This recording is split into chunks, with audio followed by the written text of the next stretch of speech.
Le manioc, nous en parlons encore pour cette semaine. Cette plante nourrit plusieurs millions d'Africains. D'après les statistiques à notre disposition, plus de 90% des Congolais se nourrissent essentiellement au manioc. Par semaine, nous le mangeons autant de fois, donc plusieurs fois. Bon, par semaine, je mange le foufou 7 fois. Ça veut dire toutes les soirées, je mange le foufou. Mais les spécialistes du cerveau persistent ces signes. Le manioc maltraité peut être nuisible surtout à la santé cérébrale. Les recherches prouvent que ce genre de manioc est la cause de plusieurs maladies graves qui persistent dans plusieurs régions de la RDC, notamment les Konzo, les goitres qui affectent beaucoup de gens au Congo. Il est important de clarifier que effectivement le manioc est important sur le plan de la sécurité alimentaire. Le problème survient quand le manioc n'est pas suffisamment bien trempé dans l'eau avant d'en faire la farine. Et nous avons conduit des études non seulement chez nous, mais à travers le continent africain, dans d'autres pays.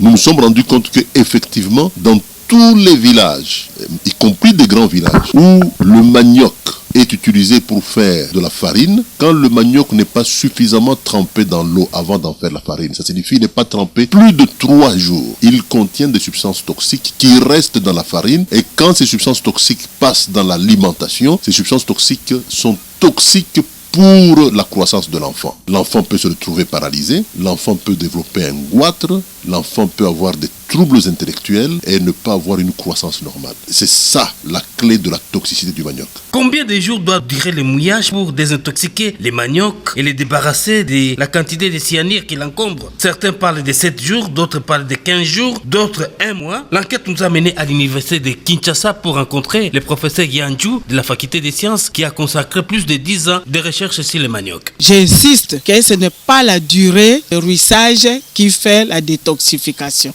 Le pH de l'eau doit être supérieur à 5 parce que la linamarase qui travaille ou qui permet de détacher les iocyanures de glucose de l'amidon, cette enzyme est active à un pH plus ou moins basique. Donc, il n'est pas actif au pH acide. Lorsque on parle de l'acidité de l'eau, c'est l'eau qui sent un peu une odeur de fermentation. C'est une eau de réutilisation. Par exemple, au plateau de Batéké et même ailleurs, ce qui arrive souvent, même ceux qui font la bac de fortune au bord d'une rivière, on a un endroit qu'on a choisi pour chaque fois venir déposer son manioc là-bas. Et à un certain moment, cet endroit-là devient de plus en plus acide, comme les mamans disent, et comme une gaïe. Même si on mettait le manioc pendant une année, pendant un siècle, ce manioc-là ne sera jamais détoxifié dans un pH acide. En fait, même si le manioc restait une année dans l'eau, si l'eau n'est pas de bonne qualité, il ne perdra jamais de sa toxicité. pH mètre, c'est ça qui nous permet de mesurer l'acidité de l'eau.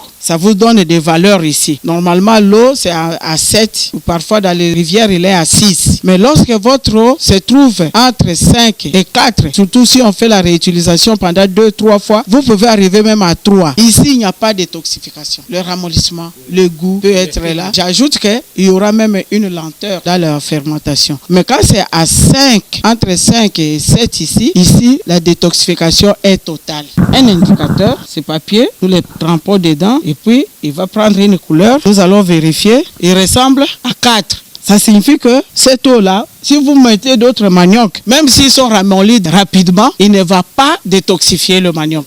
Le manioc, c'est une plante importante pour l'Afrique, compte tenu de sa résistance au changement climatique. Si l'on veut atteindre l'autosuffisance alimentaire, il faudrait bien mener les études sur cette plante pour ne pas intoxiquer la population.